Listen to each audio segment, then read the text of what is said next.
Hello, Gemini. We have three main messages, but this originally was supposed to be one whole message, so it could mean that all those messages are for you, or one or two of them. So only take what resonates for you, leave what doesn't, okay? So, starting on this side, we have forgiving and learning. As you release and heal the past, you experience more love in your present moments. We have believe what you see, face reality, or live in effing la la land, choose bravely. Then we have the Queen of Cups, which is highly about intuition, Scorpio, Pisces, or Cancer energy. But for me, it's a lot of Scorpio energy. In this situation, I'm feeling more Pisces, to be honest. Yeah, a lot of Pisces energy. And we have basically you knowing better in regards to whatever situation you're dealing with. Like, you don't even need to see, you just feel it. You know what's up without having any kind of proof.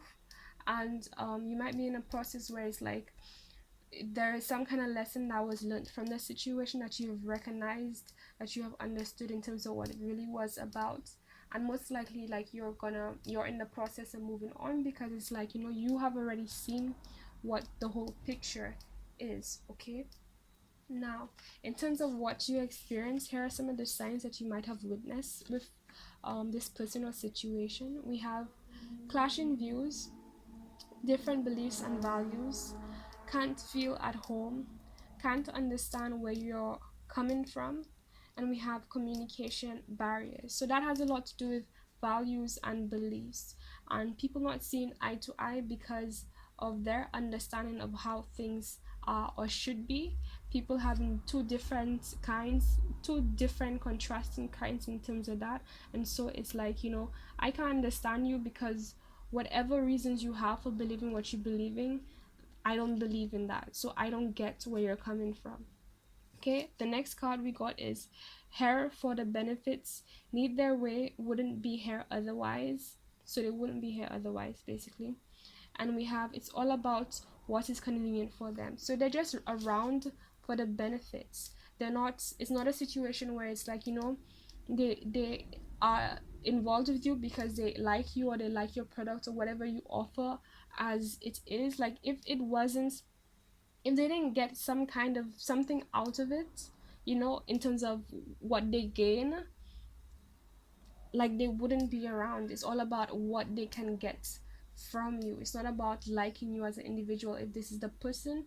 And if this is like a company or some sort, or business partner, or some kind of career goal, um this is a situation where, that business, that career field, um well, if it's a career field, it's more like, whatever career field you're connected in, there's some aspect of it, you're in your situation where whoever, whatever you're involved with, is only here because of what they get, pretty much. They don't really care if this is a person. They don't really care about you for you, like, that's not enough for them. And I feel like that's a harsh thing, pill to swallow, but not really, because it's like, that's not true. Like, you're worth everything. If someone can't see that, that just simply means that they can't even see their value. They're only watching you through their eyes, and their eyes lacks the ability to see the value in things, or they would be able to see the value in you, right? So honestly, it's not worth it, and the best thing you can do is to move on. As we have forgiven and learning, there's no point in taking it personally. You just have to understand that's where that person is at, that's where their mind is at, and it's not about you. The next person who has qualities like you and not necessarily have to be like you. It's like, you just have to be in the wrong place at the wrong time. To another person, they would have done the same thing. They would have just hung out with that person too, or interfere or deal with that person too, simply because they see, okay, that person has this, that person knows people, so there's a network, that person can do this, that person can do that. Like, what they think that person can do for them, that's what it's all about. So it wasn't you. The next person, they will do the same thing too. So the key is to just continue to look out for these things, especially when it comes to values. That is one of the biggest things that allows you to identify who is and isn't for you, or who's joking or who's serious, because their values will tell you everything. Okay, and the best way to see somebody's values is in, like, their the external action. Now, I'm not saying, like, only if you see something physical, it means it's there. Sometimes people might really care, but they have a hard time expressing it. There are exceptions to that to certain extents. But I'm a firm believer that there are people who, at least if you're on a high vibrational level, a balanced level, you have come to a point where you've healed your wounds that would stop you from not expressing your true inner self. And if that is what you're looking for, then the people who are right for you, they will be able to, you will find something about them somewhere that reflects that, and not just pieces here and there at certain points. Like, it will be pretty obvious. Okay, so look out for those people who share your values, not just share it or say it. You can see that they're actively involved with that kind of thing. Okay, right. So the next message is, we have true love. It says, this is the romance of a lifetime. Get some effing sleep. Then we have the wheel of fortune. Oh, at the back of this one we have, you are being an ass because you're effing tired, face to pillow. So it's like you've had a amazing opportunity has come or will come. If it hasn't came already, it's about to come into your life.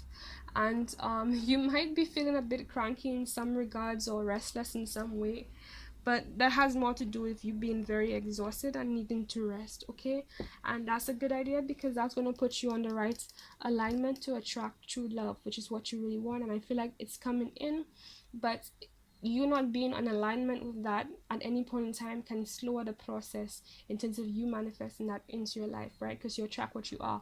If at that point in time you're drained, then you're gonna get a situation that is drained, right?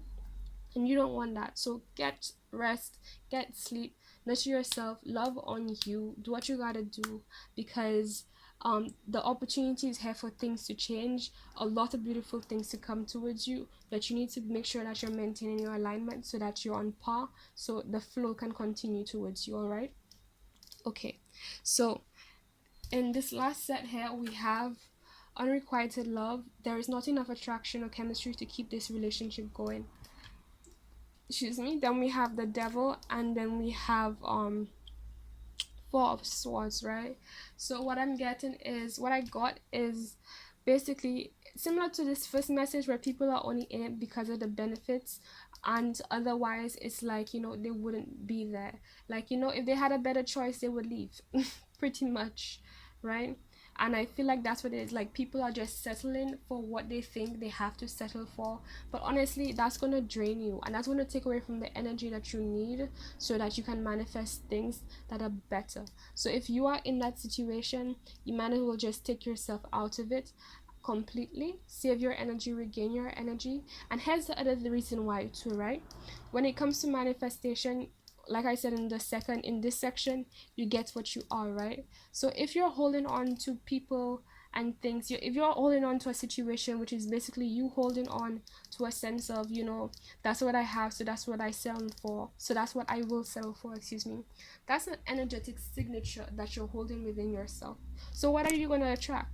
Not more of the situations where people are doing the same thing to you because you're holding on to that. Exactly. So what you need to do is let go. Okay, it might feel like a risk, but the divine, most likely the divine will, excuse me, has your back. In the first place, the divine will not tell you to do something that it has not secured you um to do, like, it will not put you in a situation you can't handle. So everything you need in regards to that is there. But like, there's a essence of the situation where there's temptation in terms of it having probably a couple of things, if not a lot, that are very close to or similar to what you truly want. But at the end of the day, there's an essence about it that just doesn't feel right. It isn't really fulfilling, it isn't very satisfying. And like we were saying in the beginning, you wouldn't be there if you had something better. Okay, and I feel like the divine is advising you to save your energy to get what you truly want. Staying in this situation is doing the opposite, and it's taking away from um not just taking you off the path, but it's hindering your progress in terms of getting what you want. basically. So when you remove that, things can speed up because you're no longer in connection to that. You're no longer holding that energy in your sacral chakra. You're no longer vibrating like that. So you're no longer manifesting that, meaning that now you're manifesting true connections that are actually fulfilling and sustainable and reliable, everything that would truly complement you as a person. Okay. Wow. So this is your daily reading. I really hope you enjoyed it. If you don't know already, I am offering a free tarot reading plus an SOS card pull on my Twitter right now. The link is in the description box. Just scroll down, click Twitter, you will see the profile, and you'll see the entire promotion there. If you have any questions, just ask me. All right. So see you guys in another reading. Okay. Bye.